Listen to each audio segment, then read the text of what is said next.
Hey, what is up, mortals? It's TC Crew here, and before we get into today's video, there's something I'd like to say. I'd like to let you all know that we have a merch store. Some of the items in it are only available for a limited amount of time, so if you're interested, go into the description and check it out. Each purchase helps us make more content. Secondly, if this video hits 500 likes by the end of the week, we will continue this what if. Thirdly, if you didn't know, only 41.3% of you guys are subscribed to us, so please hit that subscribe button and click the bell icon. Now with that out of the way, let's get into the story. If you haven't watched parts 1, 2, 3, 4, and so on, watch those parts first before this one. Or even if you need a refresher, there will be a link in the description below of all the parts. Now with that out of the way, let's get into the video.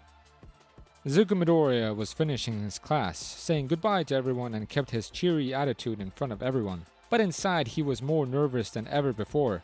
He was trying to mentally prepare himself for his meeting with Sir Night-Eye. However, no matter what he did to try to calm himself down, he was sweating bullets. He walked towards the school gates and found Mirio Togata.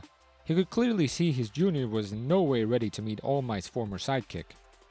Mirio walked slightly ahead of Izuku as they made their way to the agency. Hey, there's no need to worry. I'm sure he's gonna pick you. You kicked my butt in front of your entire class, so I'm sure you pass on a technical side, and you're pretty heroic from what I've heard from the other teachers. Mirio enthusiastically said a little too loudly as he got slight stares from the people around him. I'm not worried about meeting Sir Night-Eye. I don't have a joke for him. I've never been funny or social. What joke can I come up with in 5 minutes? Midoriya half shouted in a panic, which dragged more attention. Calm down, I'm sure you'll be okay. Mirio asserted as he patted Midoriya's back. They both stopped in front of this large white building with dark green tinted windows. Mirio walked towards a keypad next to the door and managed to get the door to open. Both walked up a spiral staircase where they were met by a long corridor leading to a big wooden door. Mirio walked ahead and Midoriya followed. With each step he did his best to keep his composure. Mirio once again tried to make sure that his junior was okay. Midoriya reassured him and walked ahead and opened the door. Sir, this is the first year I was talking about yesterday. Mirio again with his loud voice boomed across the room. The sight terrified Midoriya as he saw a blue girl imprisoned on a board being tickled by feathers. A tall, lanky figure stood before her and turned to the two boys. His sinister eyes met Midoriya's and he just froze. What kind of place is this? Midoriya yelped. It looks like Bubble Girl was unable to make him laugh, Mirio said, unfazed by the torture that transpired in front of him. Midoriya started to panic in his head. He lost the joke he had in his head. He then came up with a plan. Tried to copy one of his favorite All Might faces, but before he could even contort his face, Sir Night-Eye cut him off. I heard that you defeated Mirio in combat. Still doesn't determine if you're a good hero or not. Just means you're a fighter. What proves to me that you're the right choice to have you as my intern and therefore a hero? Sir Night-Eye responded with a slight touch of venom to the end of his words, keeping his intense gaze on the younger student. While this was happening, Mirio walked around the two and freed Bubble Girl from her restraints.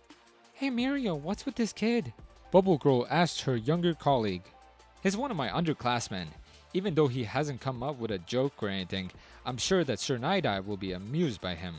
Mirio said with a big smile on his face. You can ask anyone in Class 1A and my teachers.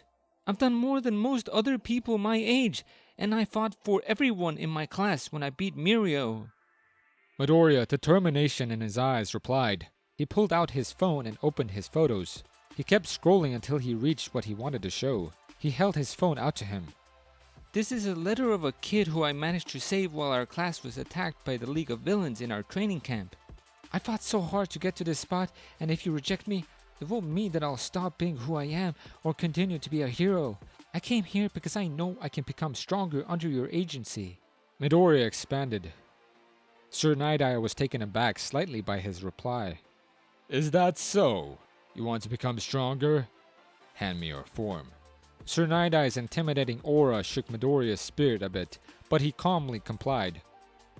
Midoriya pulled out a piece of paper from his backpack and handed it to the pro hero. Sir Night-Eye grabbed it as well as Midoriya's wrist. Their vision locked for a few seconds. Sir Night-Eye's eye went purple and black. Midoriya didn't know what was happening, but he tried to stay poised as he didn't want to show any weaknesses. Interesting.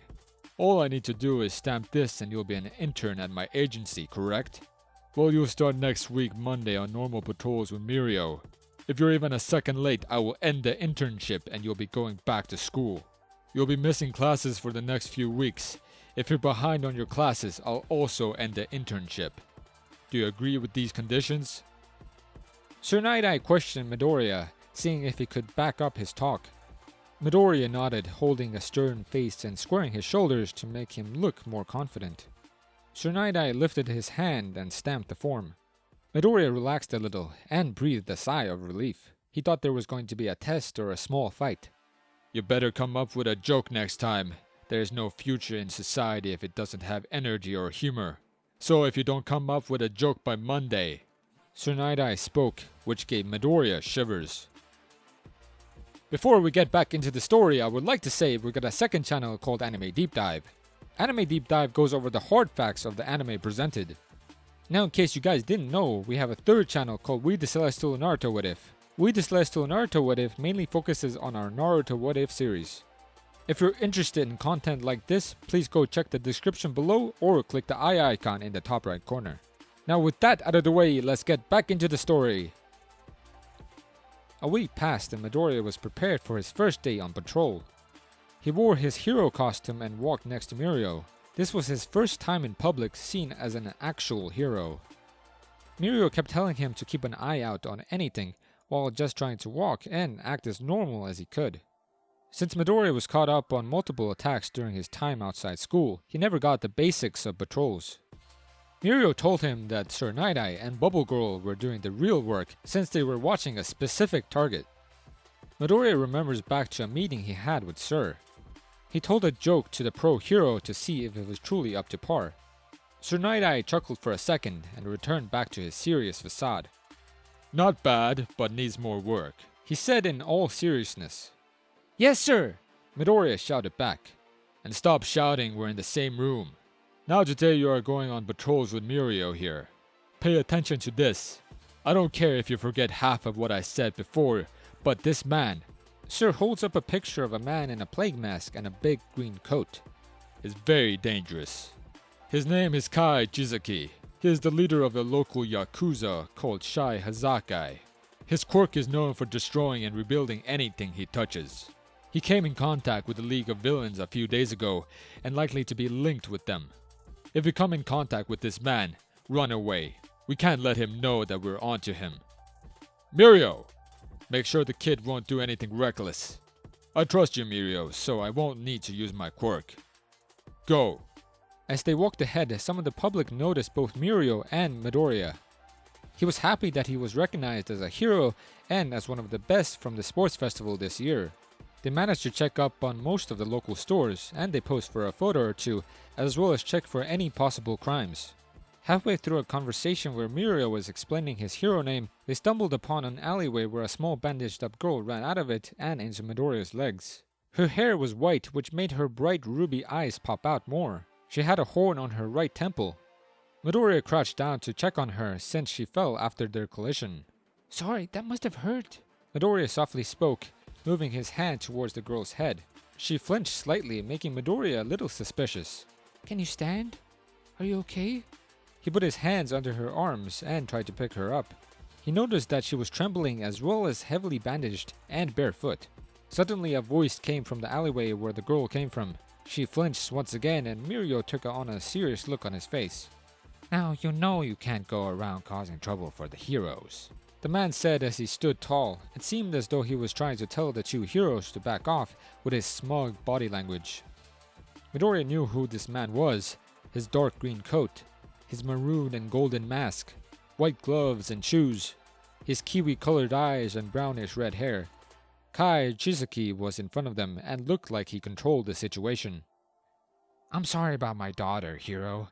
She likes playing around and keeps getting hurt.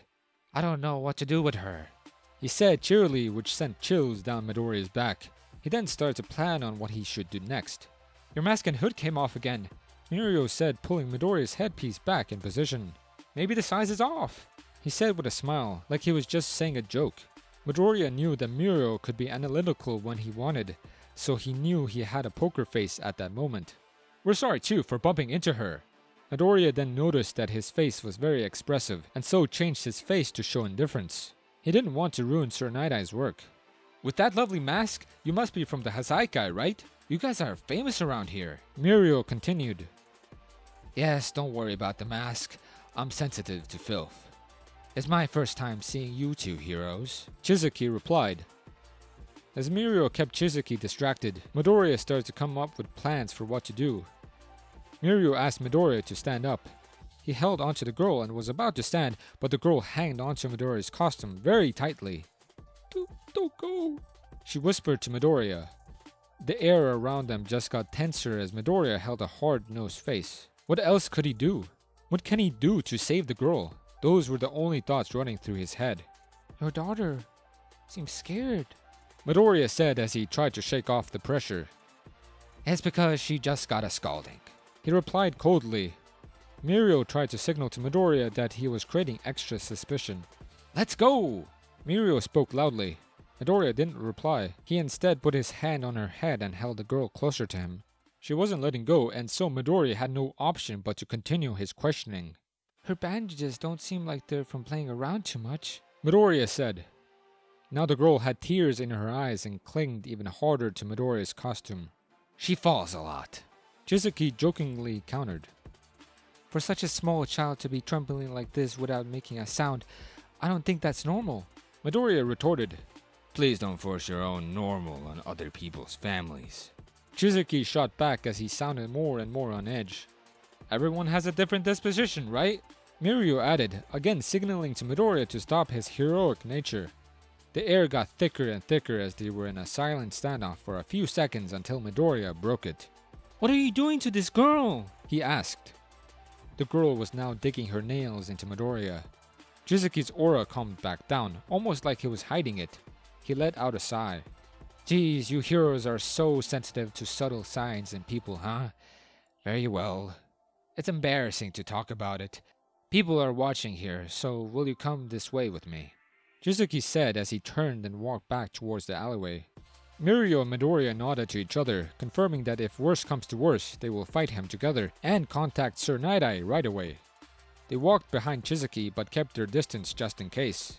There was a slightly awkward silence until Chizuki spoke. Actually, I've been having a lot of problems with Eri. She just keeps defying me no matter what I say.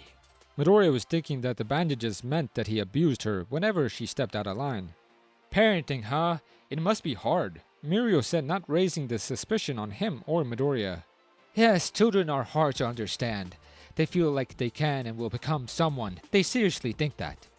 Chizuki began to take his left glove off. Thank you all for watching the video to the end. Now there are a few more things that I'd like to go over before the video ends. On behalf of We the Celestials, I'd like to thank the writer of this video and editors for this video. Their details will be in the description. If you're a voice actor, editor, or writer, or you're interested in becoming one of those, go to the Discord that is in the description of this video and hit up the head of one of those areas. We're always looking for members to join us. That's it from us for today's video, so thank you all for watching, and don't forget to hit that subscribe button if you're interested, and hit that like button if you liked the video. Until next time, peace out mortals, have a fantastic day.